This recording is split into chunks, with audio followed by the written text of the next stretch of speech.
Salut les terriens, très heureux de vous retrouver. Notre invité principal ce soir, c'est une Academy Award winner, c'est Juliette Binoche.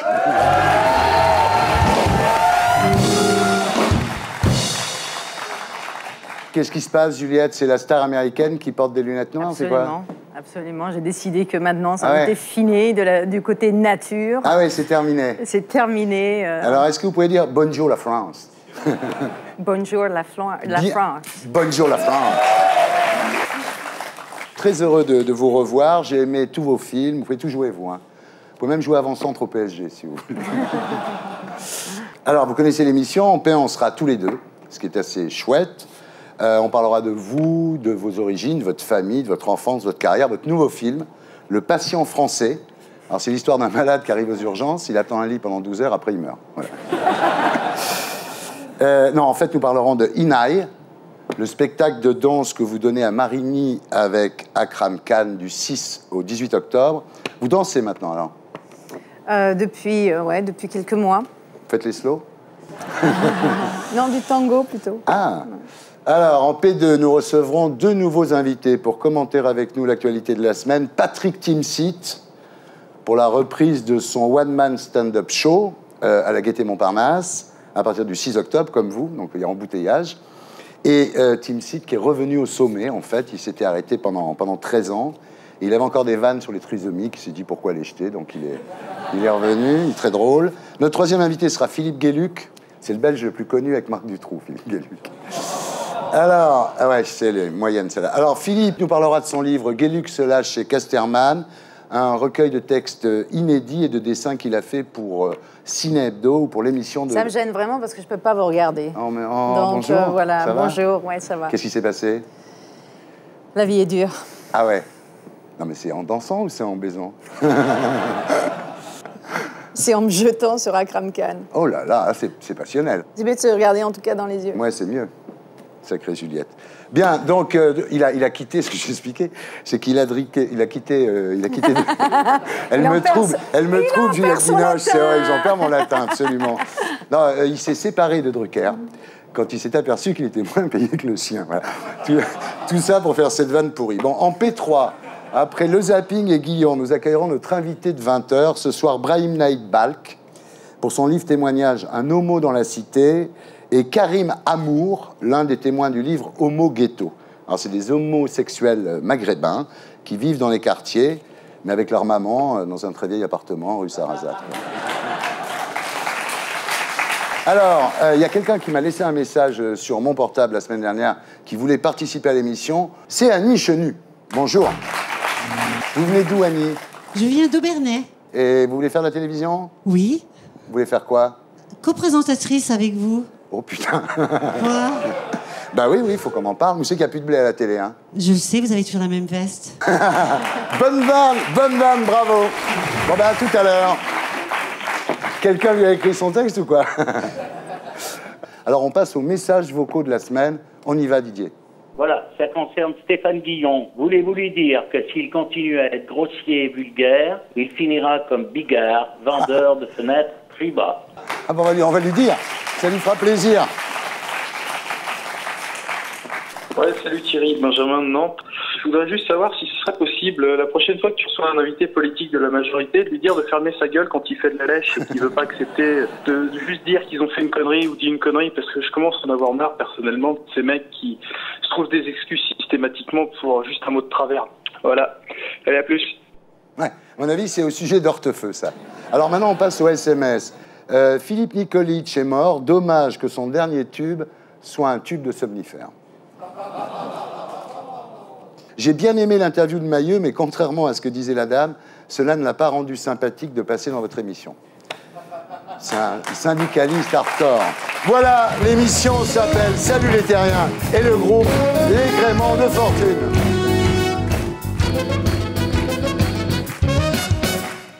Voilà, alors Juliette, 7 nominations au César de la meilleure actrice en 20 ans, un César en 1994, 2 fois meilleure actrice à l'European Awards, meilleure actrice à la Mostra de Venise en 1993, meilleure actrice au Festival de Berlin en 1997, Oscar en 1997 pour Le Patient anglais, nommé aux Oscars en 2000.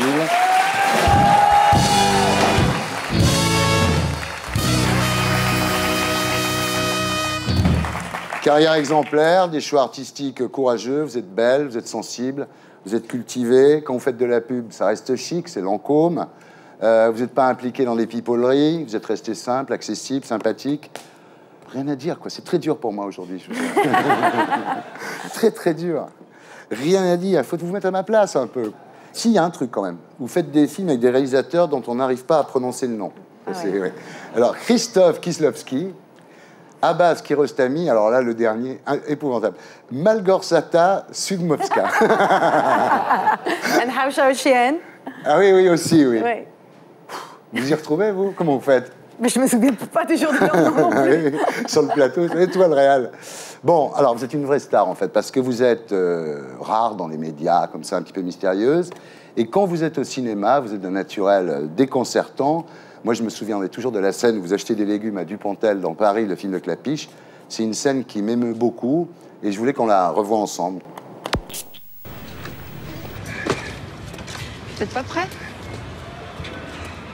Vous venez tôt ce matin? Ouais. Pour rien vous cacher, j'ai pas vraiment dormi. Eh ben on est deux. Ouais? Bah ça se voit. Merci, c'est gentil. La prochaine fois, il faudra qu'on fasse ensemble. Deux. Excusez-moi. De pas dormir? Vous me proposez de pas dormir avec vous, c'est ça? Bah ouais. Un peu.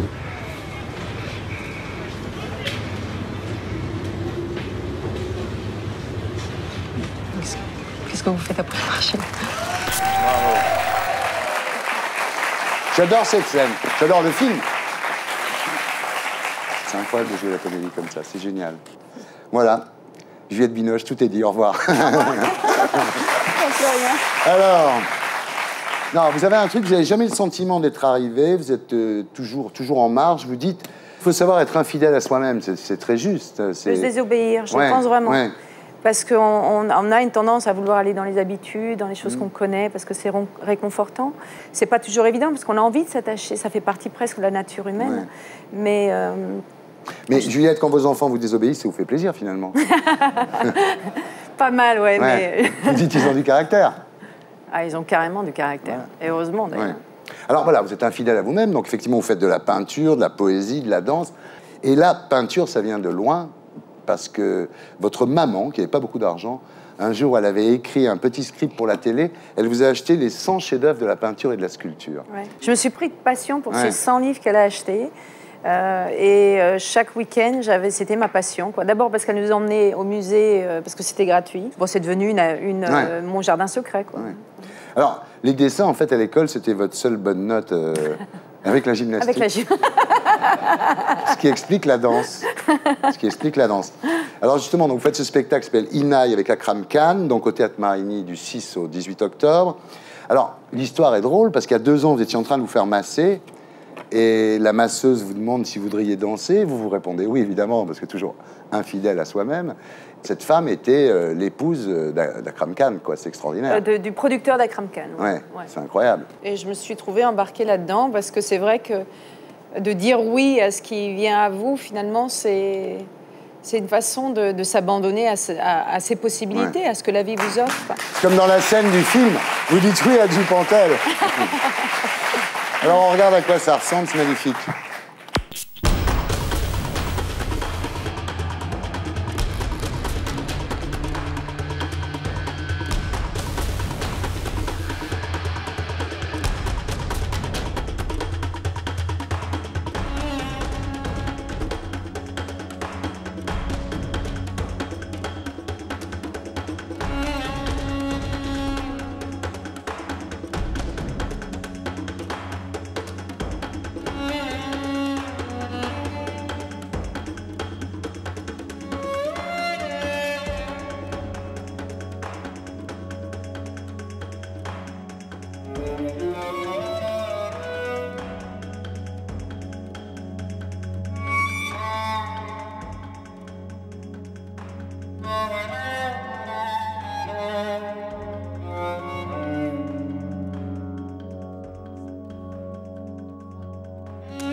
Voilà. Inai, c'est bien, hein.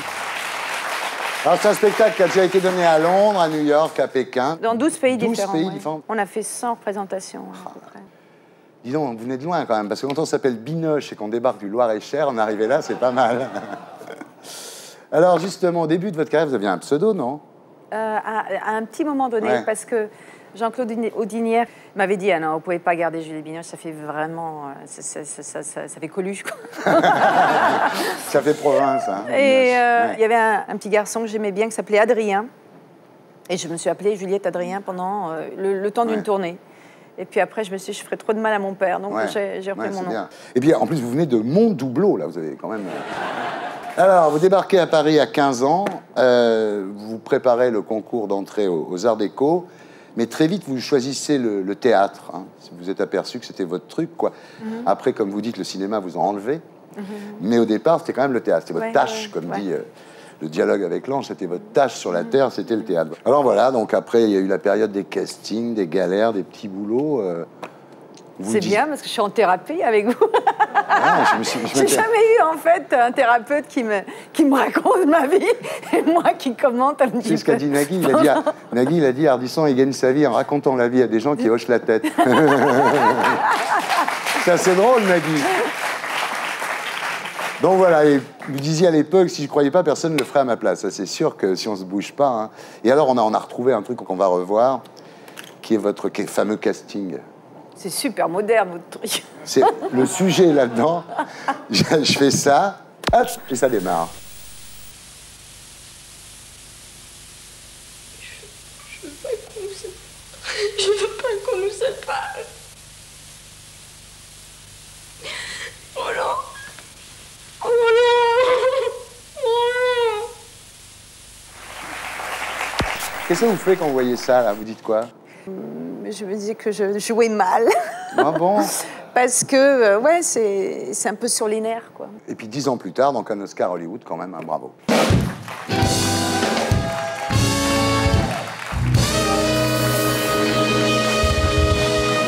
Un Oscar. Vous savez ce que c'est la différence entre un Oscar et un César? Non. Christophe Lambert a eu un César. Nous accueillons Patrick Timsit, mesdames, messieurs.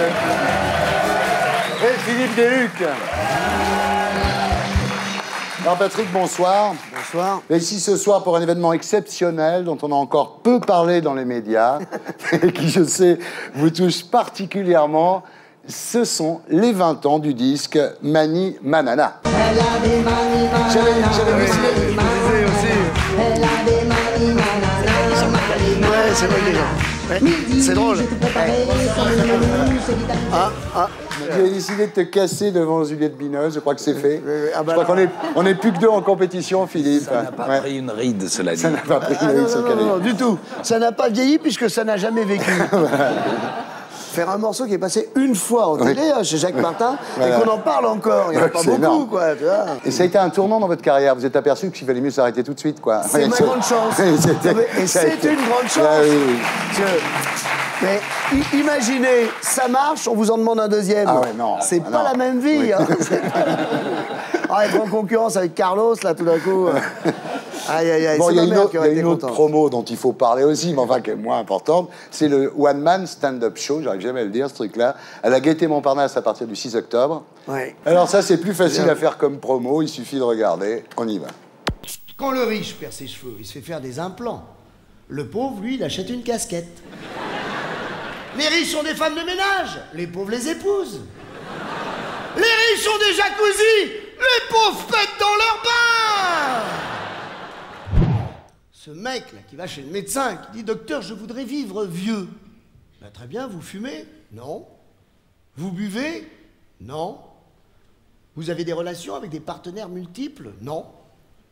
Pourquoi vous voulez vivre vieux alors? Alors on va pas se mentir. Vous en avez assez des clowns, madame, on va vous en débarrasser. Le Clownjikistan est un très beau pays, restez-y! C'est vrai, quoi! Voilà, Patrick Timsit à la Gaîté Montparnasse. Ça commence le 6 octobre. Ça va durer jusqu'au mois de janvier, j'imagine, non? Oui, absolument. Ouais. Jusqu'au mois de janvier, puis après, je pars en tournée. Donc là, c'est vraiment les 3 derniers mois. Là, ouais. Ça va être le lâcher-prise. Le lâcher-prise. En tous les cas, moi, ce que je peux dire, c'est que je l'ai vu 2 fois, ce spectacle. Une fois à l'Olympia, une fois à la Cigale. Allez-y, voilà, il n'y a rien à dire. Non, je me suis marré comme un fou. S'il faut y retourner une 3e fois, j'irai. Et puis, ce qu'il faut dire aussi, pour que les gens y aillent, c'est que c'est comme Johnny, quoi. C'est la dernière fois qu'on vous voit. Absolument. Je m'y engage. Bah oui. Vous êtes toujours aussi drôle sur scène. J'espère, oui. Et quand est-ce que vous allez être de nouveau drôle au cinéma, Patrick? Voilà. Ah oui, je vais le casser, oui. Rappelle, n'oublie pas de le casser, Thierry. C'est bien beau les compliments, mais on n'est plus chez Ardisson, là. Ouais. Bah oui, quand même. J'ai déjà fait beaucoup de compliments à Juliette, à vous aussi. Si vous parlez de l'emmerdeur, puisque vous parlez de ça, certainement. Entre autres. Voilà, ça a été un rendez-vous, un film qu'il fallait pas faire. Voilà. Bien, Patrick. Ouais. Vous savez qu'il y a beaucoup de rumeurs qui courent sur votre compte. Vous seriez né à Alger en 1959. Je confirme. Et les Français auraient été obligés de quitter le pays 3 ans après. C'est lié? C'est le double drame des Pieds Noirs. Ça, ils perdent tout, ils arrivent sur le bateau, il y a Henri Comassias qui chante. Ça, c'est le drame des Pieds Noirs. On va faire un quiz, les rumeurs sur Team Seat.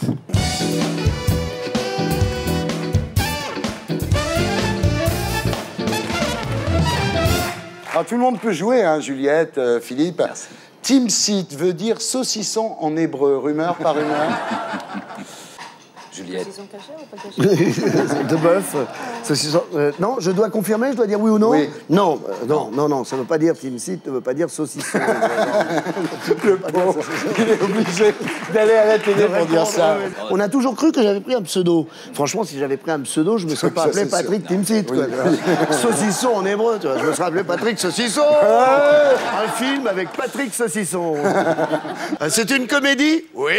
Alors, à l'âge de 4 ans, Patrick Team Seat avait déjà vendu sa première paire de chaussures. Vrai. Ouais. Pour m'acheter quoi? Du saucisson. Pourquoi? Ça m'est resté. Non, parce que j'habitais la maroquinerie chez mes parents. Et donc, mon jeu, mon parc à jouer, c'était vraiment de jouer au marchand et à la marchande, mais en vrai. Patrick Team Seat a été 2 heures à la fac. Ça doit être vrai. C'est vrai, mon expert. Non, mais l'histoire est malheureusement moins drôle que ça. Non, en fait, il était à Assas, puis quand il est arrivé, qu'il a vu les inscriptions antisémites sur les murs, il est reparti. Alors, après la fac, Patrick Team Seat a ambitionné de devenir quelqu'un en se lançant dans l'import-export de ratatouille, Juliette. C'est vrai? Oui. Aux États-Unis. Aux États-Unis. C'est le pays des idées, tu vois. Quand t'as une idée, tu peux réussir. Donc on a cherché Paul l'idée. Newman l'a fait. Donc... Paul Newman, c'est les sauces, et Team Seat, la ratatouille, absolument. Mais il m'a tout piqué, ce Paul Newman. Surtout les yeux. Carrière. Ah oui, ça c'est terrible. À 24 ans, Patrick Team Seat abandonne l'immobilier et monte sur scène avec un premier spectacle pas drôle du tout. Si les gens riaient à contre-temps. C'était horrible. J'avais invité toute ma famille, tous les copains. Il n'y a qu'eux qui peuvent venir. On me prête le théâtre du Ranelagh, il est minuit. Oui. Et là, j'étais assez sûr de moi, quoi. Hein. Je pensais, je monte sur scène, je vais pour faire rire. Et là, je vois que les gens rient pas, ils se moquent. Oui.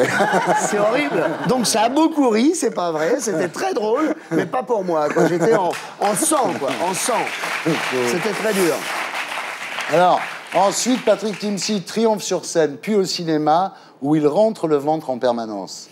Par humeur.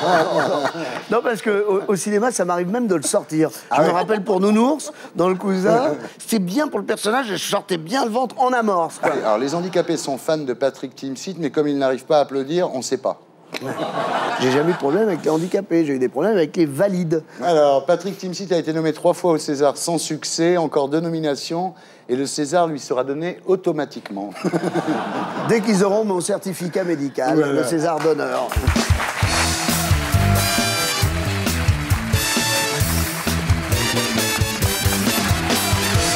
Alors Philippe, rebonsoir. Rebonsoir. D'abord, bravo.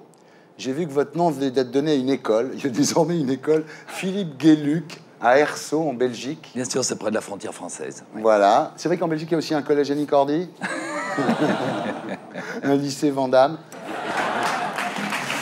Paris Hilton a donné son nom à une MST. Vous pouvez bien donner votre nom à une école. Et Sarkozy a une faute de français. Il a donné son nom. Bien.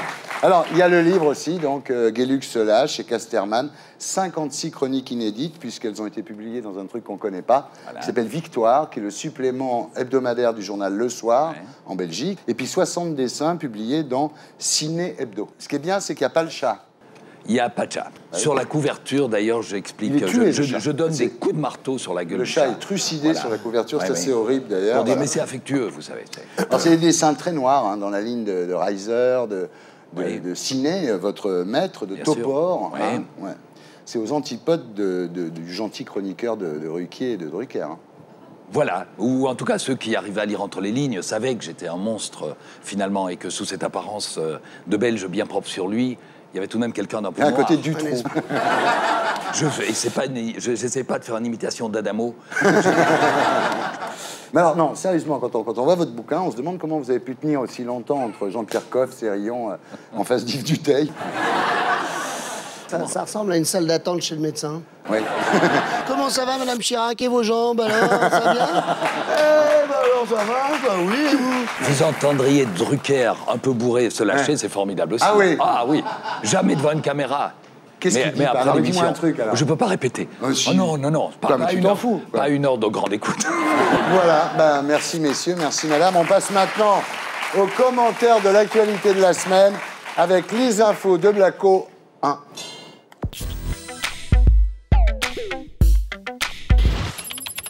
Dans l'affaire Polanski, l'argument le plus favorable au cinéaste, c'est que la victime elle-même a demandé à la justice américaine d'abandonner les poursuites. Roman Polanski est un homme merveilleux. Bon, d'accord.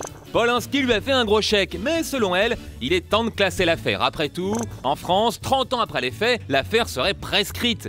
Sauf que pour certains défenseurs du cinéaste, si on doit relâcher Polanski, c'est surtout parce qu'il a eu un Oscar. Un homme d'un tel talent, reconnu dans le monde entier, reconnu surtout dans le pays qui l'arrête, tout ça n'est pas sympathique. T'as raison Bernard, c'est pas très sympathique. Le monde marche sur la tête. Mais pour défendre le génie, BHL a trouvé un autre argument. Arrêtez Roman Polanski qui a commis peut-être cette erreur de jeunesse il y a 30 ans, non. Une erreur de jeunesse? T'es sûr Bernard-Henri? Parce que au moment des faits, Polanski avait quand même 43 ans. Ah, à moins que tu parles de la gosse. À 13 ans, on fait tous des erreurs, hein, mais bon, il est sympa tonton BHL, il veut bien passer l'éponge. C'était les infos de Blacko, mise en image de Julien Grapp. Voilà. Alors, Roman Polanski, arrêté samedi dernier à Zurich alors qu'il allait y recevoir un prix pour l'ensemble de son œuvre. Roman Polanski, recherché depuis 30 ans par la justice américaine pour une histoire de sexe avec une adolescente de 13 ans. Bien sûr, la gamine a aujourd'hui 45 ans, c'est une mère de famille. Elle a demandé l'abandon des poursuites contre Roman Polanski, mais la justice américaine est absolument inflexible. Si Polanski est extradé de Suisse, il risque de finir ses jours en prison. C'est quand même terrible, parce que 75 ans... Alors, je trouve que l'argument de défense de dire c'est un génie, ou il a été élevé dans le ghetto de Varsovie, et c'est un génie, donc on ne peut pas l'arrêter, ne va pas. Je veux dire, si on reprochait les mêmes faits à Claude Zidi, est-ce qu'il mériterait la prison plus qu'un autre? Cela dit, je trouve que la meilleure réaction, ça a été celle de Lederman. Dans son show, il a dit c'est formidable, ils ont réussi à coffrer Polanski, mais on attend toujours des nouvelles de Ben Laden. Oui. Voilà. Bah, c'est sûr, ce qu'on pourrait faire, c'est demander à Ben Laden de venir au Festival de Cannes. Et on l'arrêterait. Et on l'arrêterait. C'est pas con. Oui, mais attention, il faut qu'il vienne chercher un prix, Ben Laden. Oui, l'ensemble de son œuvre. L'ensemble de son œuvre. Parce que les images qu'il a faites ont été plus vues dans le monde que celles de Polanski. Oui, c'est vrai. Enfin, ce qu'on peut remarquer quand même, c'est que les Suisses sont plus prompts à donner des réalisateurs que des numéros de compte, quand même. Hein. C'est vrai. Ce qui m'étonne, c'est pourquoi ça vient tout d'un coup, 30 ans après. Ouais. C'est le documentaire qui a été fait sur Polanski l'année dernière qui a réveillé l'affaire. C'est vrai que c'est une situation difficile. Moi, j'ai envie de soutenir Polanski parce que je le connais, parce que je trouve que si la victime a dit je te pardonne, je pense qu'à ce moment-là, il s'agit de lui et d'elle. Ouais. Ça, c'est la vision européenne. C'est vrai qu'en Europe, en France, on juge les gens. Et quelqu'un comme Polanski, qui depuis 30 ans a fondé une famille, enfin, il se comporte extrêmement bien. En France, ça suffit, il y a prescription de toute façon. Alors qu'aux États-Unis, c'est la loi, c'est la loi. La vie est faite pour se transformer. Et on fait des erreurs, c'est vrai, mais à partir du moment où on connaît ses erreurs, à ce moment-là, tout est possible. Oui, puis, non, mais là où je rejoins effectivement Juliette Binoche, c'est qu'on peut réveiller aussi la douleur chez cette femme qui aujourd'hui a 45 ans, en lui rappelant tout ce qu'elle a vécu à 13, et si elle avait décidé de le régler, si pour elle, elle a refait sa vie, si elle va être célèbre à 45 ans pour ça, et elle va être très médiatisée là-dessus, ça va lui changer aussi sa vie. Tout à fait. Ce qui est extraordinaire, c'est quand même le destin de Polanski, c'est-à-dire qu'il a été élevé dans le ghetto de Cracovie, il est devenu un des plus grands réalisateurs du monde, un des plus talentueux. Sa mère est morte en camp. Sa mère est morte dans les camps, et lui risque, s'il est extradé vraiment par les Suisses, de finir sa vie dans un pénitencier californien.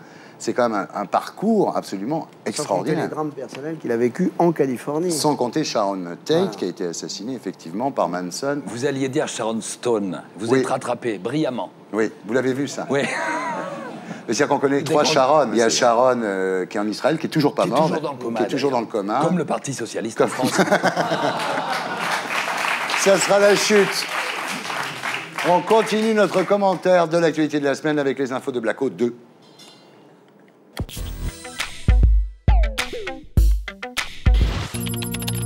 Les socialistes sont-ils une espèce en voie de disparition? Au PS, seuls 64 000 militants ont payé leurs cotisations. Même pas de quoi remplir le Stade de France, alors que ce bon Johnny a fait le plein 3 soirs de suite au mois de mai. Un surhomme, un dieu vivant. En Allemagne, c'est pire. Le SPD a réalisé son plus mauvais score depuis la fin de la guerre. Soi-disant que la crise a prouvé l'échec du modèle libéral, eh ben en Allemagne, c'est justement les libéraux qui vont gouverner avec Merkel. Cela dit, le programme aujourd'hui, on s'en fout. Ce qui compte pour les électeurs, c'est le charisme du candidat. Et le chef des libéraux, il en a du charisme. Prenez-en de la graine, les socialos. Il s'appelle Guido Westerwelle. Il est homosexuel, comme Delano est d'accord. Sauf que Guido, lui, veut baisser les impôts, tandis que Bertrand a augmenté de 47% la taxe foncière à Paris. Sinon, Guido s'est fait connaître en parcourant l'Allemagne dans un bus jaune et en participant à une émission de télé-réalité. Allez Martine, c'est ta dernière chance de sauver le parti. Tu grimpes dans ta camionnette rose et tu t'inscris à tourner manège. Les infos de Blacko. Alors, défaite historique de la gauche allemande. Assez rassurant pour le Parti socialiste, ils ne sont pas les seuls en Europe, finalement, il y a aussi Conque. C'est terrible quand même. À une époque où il y a la crise, où le capitalisme chancelle, où le libéralisme est attaqué de toutes parts, il n'y a pas de... Finalement, la gauche n'en profite pas, elle est nulle part. Moi, dans ma rue des Renaud, il y a la Poste qui est en lutte contre la privatisation. Ils sont en train d'essayer de faire du bruit. Bon, il y a les CRS de chaque côté, mais ils essayent. Hein. Mais qu'il y ait des conflits sociaux, ça ne veut pas dire qu'il y ait un parti qui fonctionne de gauche, quoi. Hein. C'est sûr, ils ne se sentent pas représentés. Ils sont là, pour l'instant, les querelles de gauche, c'est plutôt de savoir qui va être président du parti et non pas président de la France avec des vraies propositions. Il y a un vrai fondement socialiste chez les Français. Oui, c'est ça qui est bizarre. Mais sauf qu'il y a un leader de l'opposition, c'est Sarkozy. Voilà. C'est lui qui ouvre à gauche, c'est lui qui va chercher les gens qui étaient, je sais pas... Claude Évin cette semaine, Les dirigeants socialistes se sont coupés du peuple, se sont coupés de leurs adhérents, de leurs militants. Je crois que les socialistes, c'est du temps de Mitterrand déjà, quand ils ont été élus, quand ils sont passés au pouvoir, ils ont franchi un pas qui les a complètement perturbés. Et ils sont venus habiter dans le 6e arrondissement, ils ont commencé à rouler avec des chauffeurs, etc. Et du coup, tout allait bien. C'est des gens qui se battaient pour qu'on abaisse le prix du pain et du ticket de métro. Et puis après, ils avaient des chauffeurs. Qu'est-ce que tu veux? Ils s'en foutaient. Eux, ils étaient bien. Et c'est là que c'est passé. C'est une très bonne explication, absolument. Non, mais alors, bon, vous dites que les Français sont de gauche fondamentalement, enfin, il y a quelque chose de très partageux en France, c'est vrai. Mais est-ce que, avec la crise, finalement, les gens n'auraient plus envie de partager, peut-être? C'est peut-être ça, non? Peut-être pour ça qu'ils votent pas à gauche. Parce que c'est un peu chacun pour soi, maintenant, quand même. Les 24 mecs qui se sont suicidés chez France Télécom, c'est hard, quand même. Hein. Sentiment d'inutilité, des gens qui les oppressent, et ce sont les mêmes qui les ont poussés à cet acte, qui cherchent des solutions et qui n'en apportent pas. C'est vraiment... C'est vraiment la grande détresse. Ça peut exploser d'un seul coup, comme en mai 68. Les bobos peuvent pas faire 2 fois la révolution dans une vie. Ah ben si, nous, c'est pas nous, une génération privilégiée. Maintenant, c'est aux jeunes de faire la révolution. Non, mais je crois qu'il y a... Sérieusement, c'est qu'il y a une chose qui empêchera toute vraie révolte, c'est le crédit. Tout le monde, n'importe où en France, à tous les niveaux, est complètement lié par le crédit. Tu as acheté ta télé, ta bagnole, ta maison, ton truc, tout à crédit. Ouais. Si tu t'arrêtes de bosser pendant un mois, tu peux plus payer le crédit et les vautours sont là. Ouais. Et c'est ça, ça a changé depuis 68. En 68, tu faisais pas des emprunts pour tout acheter. T'as pas de crédit, toi? Rien du tout. Elle est libre, Juliette. Et voilà. Bon, on continue le commentaire de l'actualité de la semaine avec les infos de Blacko 3.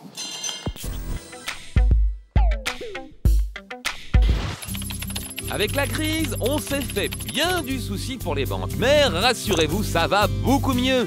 Il n'y a qu'à voir la bourse. Le cours de l'action BNP a pris 113% depuis le mois de mars. En voilà une bonne nouvelle. Comme l'État a pris 17% du capital de cette banque au mois de mars, alors je sors ma calculette à milliards, ça nous fait 5,1 placé à 113%.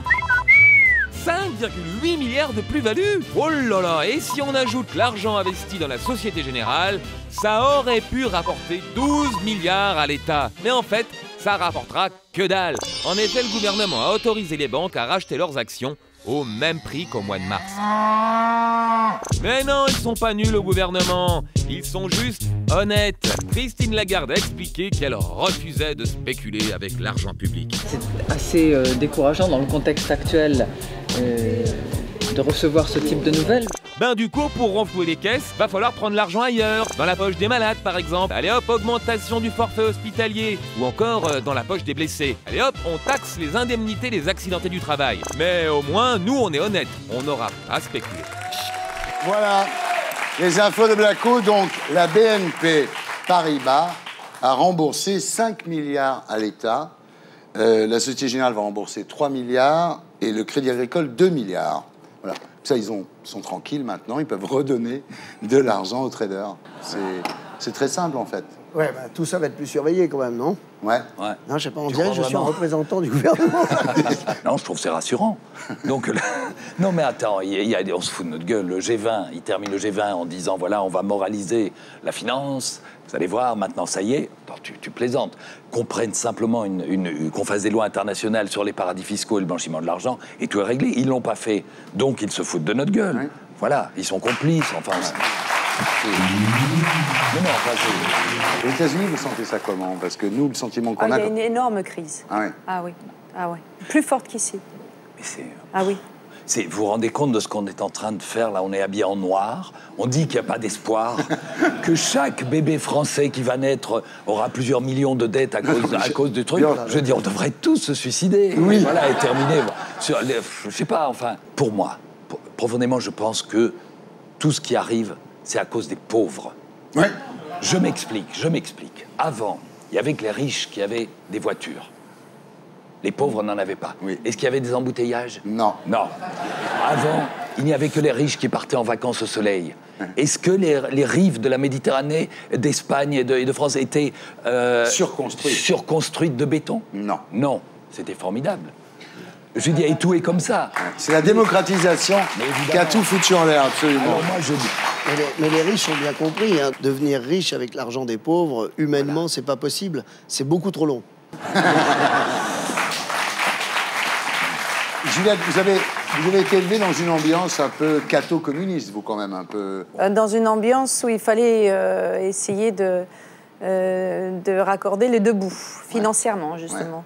Ouais. Donc, on était toujours dans une situation précaire, difficile, mais à la fois joyeuse et avec le besoin d'art et de musique et d'art. En fait, la création nous a permis, je crois, de vivre avec bonheur la difficulté financière. En tout cas, il y a des pauvres qui ont l'air beaucoup plus heureux que des riches. Voilà. Ah, voilà. Juliette, je vais vous laisser filer. Ah. Et qu'est-ce que tu vas faire, alors? Pourquoi tu t'en vas? Ça me pose des questions. Non. Bien. Merci. Ciao. C'est la patinoire. À vous, Stéphane, pour la semaine de Guillaume.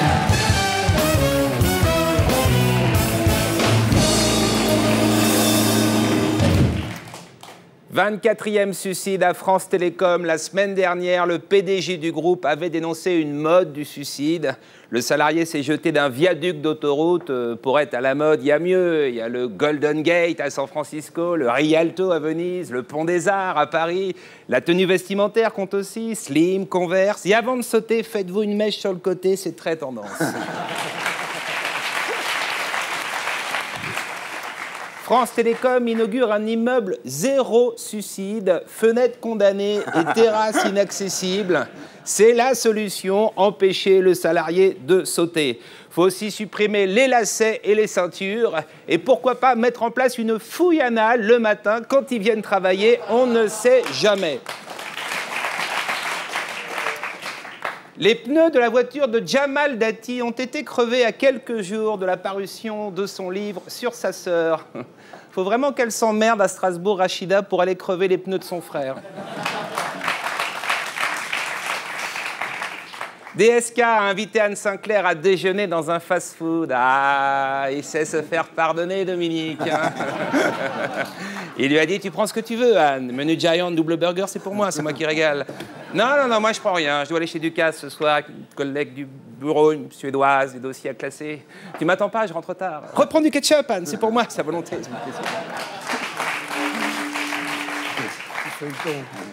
La secrétaire d'État aux personnes âgées insiste. Les seniors doivent se faire vacciner. Oui, oui, oui. Comme le vaccin est peut-être mortel et qu'il y a un vrai problème de retraite en France, il faut absolument qu'ils y aillent.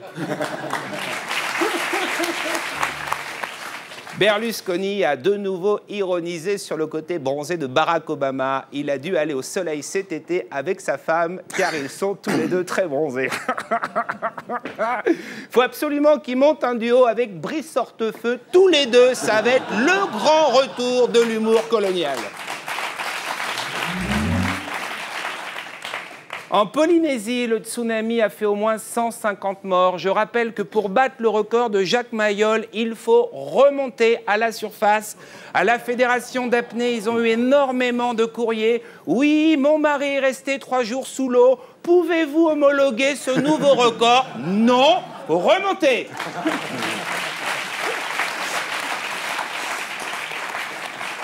Woody Allen aimerait avoir Carla Bruni dans son prochain film. C'est une femme très belle, très intelligente, je la pense bonne actrice. Eh ben dis donc, si maintenant Xavier Bertrand écrit les textes de Woody Allen, ça promet.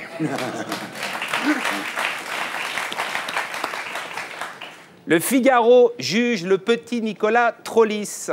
Un film jugé trop lisse par le Figaro, ça doit être quelque chose.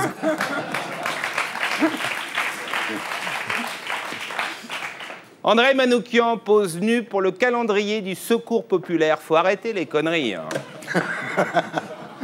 41% de dons en moins pour les associations cette année. T'envoies un chèque, tu reçois des photos de Manoukian à poil. Les gens donnent plus, c'est normal.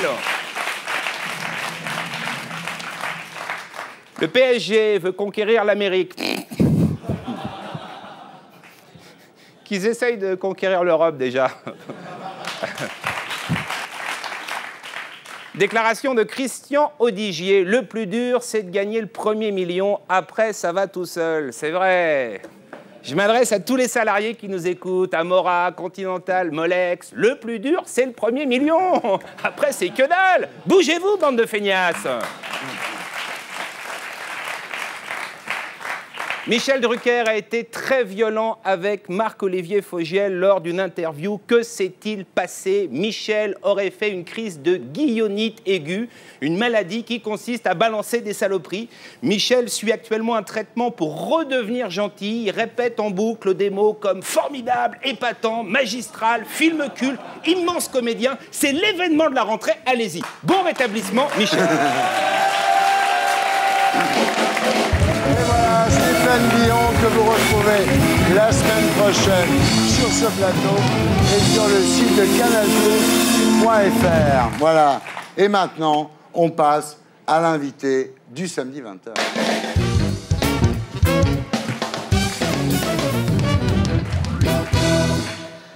Brahim, vous publiez chez Calman Levy Un homo dans la cité. Karim, vous êtes l'un des témoins du livre de Franck Chaumont au Cherche-Midi Homo Ghetto. Et cette semaine, ces 2 livres ont brutalement mis en lumière dans les médias la difficulté d'être homosexuel dans les quartiers. C'est vraiment l'enfer. Et c'est vrai qu'être homosexuel dans les quartiers aujourd'hui, c'est vraiment la double peine. Hein. Alors, d'abord, on va vous présenter votre âge, Brahim. 45. Karim. 20 ans. Alors, comment avez-vous découvert, Brahim, votre homosexualité? Mes pulsions, les premières, étaient à la préadolescence et à l'adolescence. C'était pour moi une douleur parce que je ne comprenais pas. J'étais attiré par les garçons, mais j'avais du mal à comprendre ce que j'avais à l'époque. Et je ne savais pas ce que c'était que l'homosexualité. Je l'ai découvert très très tard. Souvent, je me prenais pour quelqu'un qui n'était pas normal. J'avais l'impression d'avoir un mal en moi que j'avais du mal en fait à identifier. Tout ça simplement parce que je n'avais personne autour de moi, je n'avais pas de repères, des personnes qui puissent me dire ce qu'est l'homosexualité, ce qui fait que j'ai vécu non seulement dans l'isolement, mais dans le tourment. Dans le tourment. C'est vrai qu'on ne vous l'explique pas dans la culture musulmane. Il y a un interdit qui est là, on n'en parle pas, puisque la sexualité est un sujet tabou. Donc j'avais l'impression de porter un mal comme un diable quelque part en fait. Ouais. Et ça me rendait tellement malade. Et je me souviens quand j'étais ado, souvent, je voulais en terminer dans le sens où aller à l'école, aller au sport, tout ça, à chaque fois me rendre compte que j'étais différent des autres, c'était insupportable. Donc je m'amusais à prendre des somnifères pour essayer tout simplement de m'endormir plus longtemps et d'essayer d'échapper à tout ça. Et vous, Karim? Moi, j'ai toujours su que j'étais différent. Maintenant, ça n'a jamais été pour moi une différence douloureuse. Mon premier rapport a été un vrai rapport. Vraiment pas du tout culpabilisé. Pas du tout... parce que comme il le dit, c'est vrai que l'homosexualité dans l'islam, on n'en parle pas. Le fait justement qu'on n'en parle pas, c'était pas un mal pour autant, parce qu'on n'en parle pas justement. Parce que c'était quelque chose d'inconnu. Donc... pourquoi soulever un malaise pour quelque chose que je connais pas? Vous, ça a été tout de suite un rapport, tout de suite un rapport homosexuel, je dirais normal. Normal, voilà, complètement normal. Ouais. Vous, ça a mis du temps, vous? Ça a mis du temps, forcément. Je dépends d'une autre génération, donc c'était beaucoup plus difficile avant. Et de toute façon, avant, il fallait aussi à chaque fois se cacher derrière une identité. À un moment donné, il fallait faire comme tous les autres. Donc, tromper son monde, flirter avec des filles pour montrer qu'on est comme tout le monde. Mais ça ne veut pas dire qu'il n'existe pas d'homosexualité, parce que l'homosexualité au Maghreb et dans le monde arabe, elle existe et elle est permanente. Donc, les gens, la plupart du temps, sont bien hypocrites, donc ils se pratiquent des choses. Sauf que dans la société, il faut tout simplement montrer, et on doit s'afficher avec une femme, on doit montrer qu'on peut avoir des enfants, et en dehors de ça, eh bien, on peut se permettre et continuer à avoir des aventures, je dirais plutôt animales et bestiales, avec des hommes, tout simplement. Alors, c'est tellement dur, cette situation, qu'on plonge dans la dissimulation, dans le mensonge, dans la schizophrénie, et le moyen de se protéger, finalement, c'est de faire croire qu'on est homophobe. C'est la manière de travestir la plus réussie et la plus efficace. J'ai un rôle que j'ai dans la cité, que je joue très bien, qui passe, qui est neutre, mais je ne vais pas m'aventurer à aller dans un extrême inverse, j'ai pas besoin de ça. Et vous? Moi, en ce qui me concerne, quand j'étais ado, il y avait donc un couple de garçons qui vivaient ensemble. À l'époque, ils avaient 35 ans.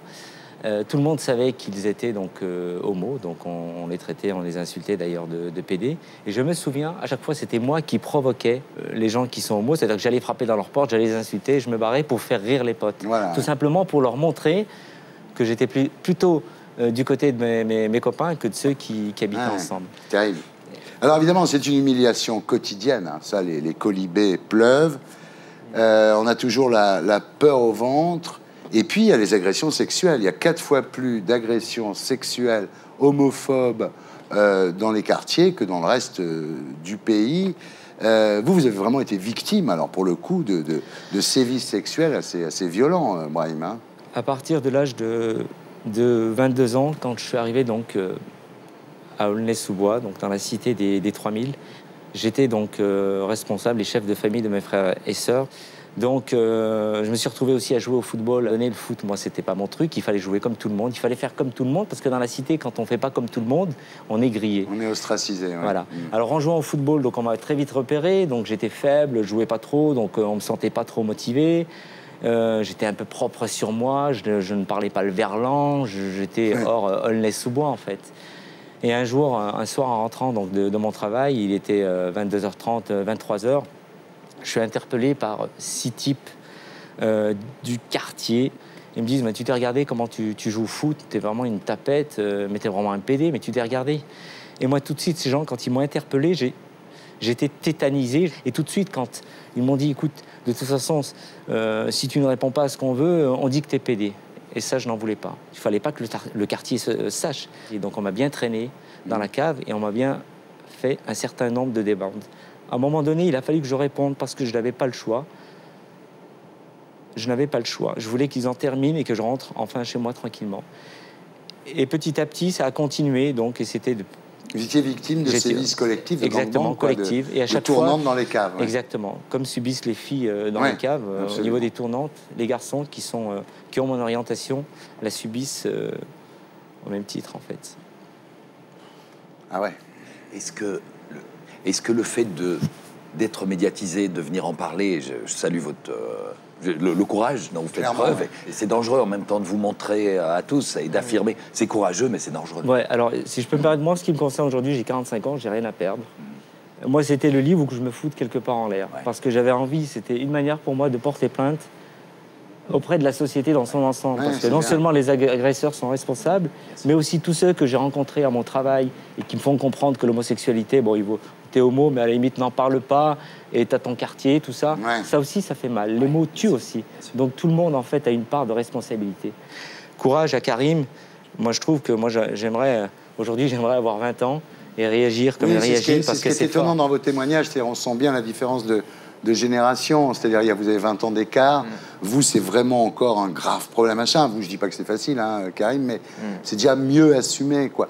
Est-ce que vous avez été victime, vous, de ce genre de sévices sexuels? Non, pas du tout. Non. Et c'est peut-être pour ça qu'aujourd'hui, je suis capable d'être là ce soir. Sinon, je pense que j'aurais considéré l'homophobie autrement, vraiment plus négativement, plus puissante surtout, plus influente.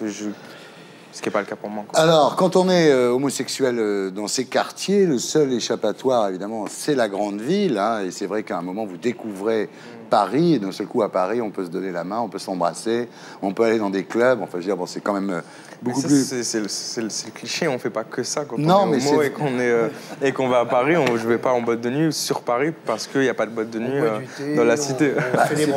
Disons que c'est mieux toléré. À Paris, je suis, tout simplement. Je ne fais pas, je suis. Je peux être à Paris ce que je ne peux pas être dans ma cité.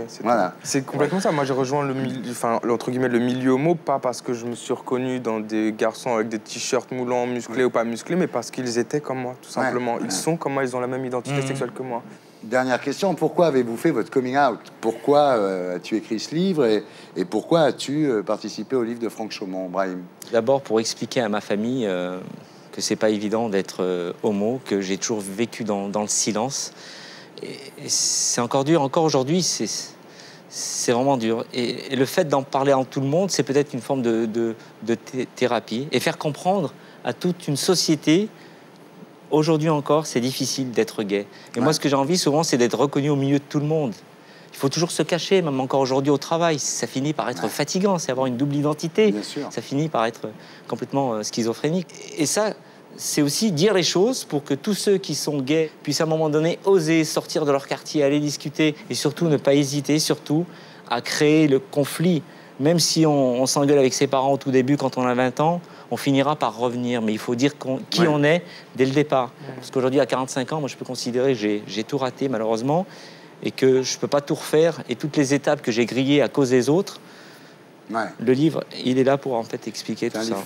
Vraiment poignant en tous les cas. Et toi, Karim, pourquoi tu as accepté de répondre aux questions de Franck Chaumont? En fait, c'est un double cliché qu'on peut entretenir, celui du rebeu et celui du gay. Et ça casse vraiment bien ça et je suis vraiment fier de participer à ce projet. Et je l'ai fait pas du tout par militantisme, je l'ai fait parce que ça me coûtait rien et que j'ai compris que je suscitais de l'intérêt par rapport à mon débat, au débat que j'avais fait. Mon témoignage avait vraiment été apprécié. Maintenant, la question, c'est de savoir si l'islam peut s'amender à ce niveau-là, ou si ça sera toujours cette position extrêmement difficile. Ce sera toujours difficile parce que l'islam, ils n'accepteront jamais de toute façon. C'est vrai qu'en Égypte, on met les homosexuels en prison, donc il y a beaucoup de chemin à faire. Bah, écoutez, en tous les cas, c'est passionnant, vous êtes très courageux. Merci. Très heureux de vous avoir connus. Je voudrais maintenant qu'on passe à la deuxième partie du débat. Oui. Et c'est pas facile pour nous non plus de vous raconter la vie d'un couple de comiques homosexuels dans les beaux quartiers. On est trop embêtés. Merci à vous. Voilà. C'était Salut les Terriens avec Juliette Binoche pour Inaï du 6 au 18 octobre au Théâtre Marigny. Patrick Timsit, The One Man Stand-Up Show, à partir du 6 octobre. À la Gaîté Montparnasse. Allez-y, vraiment. Philippe Gueluc. Gueluc se lâche. Ah, il faut voir quand il se lâche. Chez Casterman. Brahim Naïdbal pour un homo dans la cité chez Calman Levy. Karim Amour pour Homo Ghetto au Cherche Midi. Alors, si vous avez des commentaires, des critiques, des idées, vous me téléphonez. 06 23 43 44 53. Alors je vous laisse avec Action Discrète. Alors Action Discrète, pour vous dire, c'est les gens que Éric Besson aime beaucoup. Vraiment, je crois qu'il leur en veut énormément. Regardez. Voilà, et Groland après. À la semaine prochaine. Salut les Terriens.